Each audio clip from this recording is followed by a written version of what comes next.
Art. And I'm Rob Weller. The plan by a Washington, D.C.-based parents group to put warning labels on record albums has met with some approval on the part of record companies and some disapproval by their recording artists.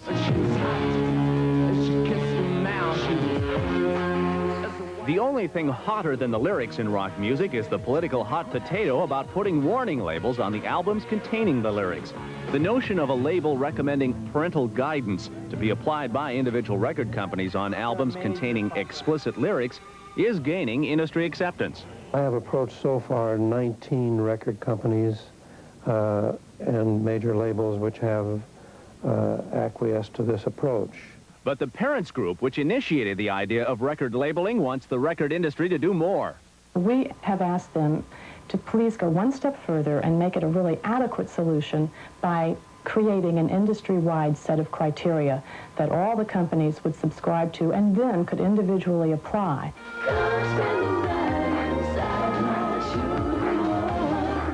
The question remains, how does anyone define explicit material? There is no precise definition. Explicit is explicit. Artists such as Laura Branigan contend that no rating or labeling system should decide what music people listen to.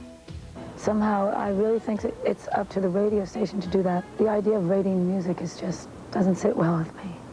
Singer Pat Boone, who hosts his own TV music show Gospel Gold, is in favor of the labeling system. Parents and even the kids themselves ought to be told what they're buying, rather than getting surprises, maybe getting something that they wouldn't have bought had they known. But singer-producer Frank Zappa views the concept of record labeling as a threat to the freedom of creative expression. In response to the notion of labeling, Zappa has created his own record label, which says in part, "Religious fanatics and ultra-conservative political organizations violate your First Amendment rights by attempting to censor rock and roll albums. We feel that this is unconstitutional and un-American." If you can set up a smoke screen and say, we need to take these words out to protect the youth, that also will translate ultimately into, we need to take these ideas out. And when they have control over all the ideas that go onto a record, there will be no useful information going to the kids at all. We are not talking about banning or censoring the content. As graphic and as violent as it can be, I would defend its right to exist. However, this material is being aggressively marketed to younger and younger children, preteens and young teens, and they're being exposed to what I would call mature themes: sadomasochism, thrill killing, songs glorifying incest, and songs glorifying rape. The effort put into censorship is expensive, it's a waste of energy, and it's stupid. There is no word that you will ever hear that's going to make you go to hell when you hear it. It's just not going to happen. As the controversy over record labeling continues, the disagreement over which record should be labeled and by whom may delay for many months the appearance of warning labels in the record stores. Entertainment Tonight commentator Eric Burns remembers when and has some thoughts about rock and record labeling. The idea is to protect the more impressionable of record buyers, teenagers, from unsuitable material.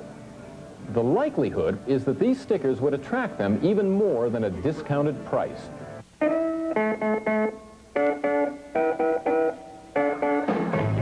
When I was a teenager, there was a rumor going around that the song Louie Louie by the Kingsmen had an obscene reference in it. Well, my friends and I did everything we could to find it. We played the 45 at 33, the 33 at 78. We even considered getting a magnifying glass and looking into the grooves for something racy. Nothing. The point is, though, we thought there was something, and we made every effort to hear it.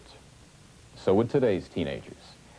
Now, this is not to say there's no solution to the problem of explicit song lyrics, only that the solution isn't a warning sticker. What is it? Maybe this. Leave the matter of good taste, morality, purity, up to the recording artists themselves. Trust them with preserving the proper standards of societal behavior. Because of their fundamental decency? Of course not. Because of their fundamental unintelligibility? As long as they pronounce it like that, what difference does it make what they say? Eric Burns, Entertainment Tonight.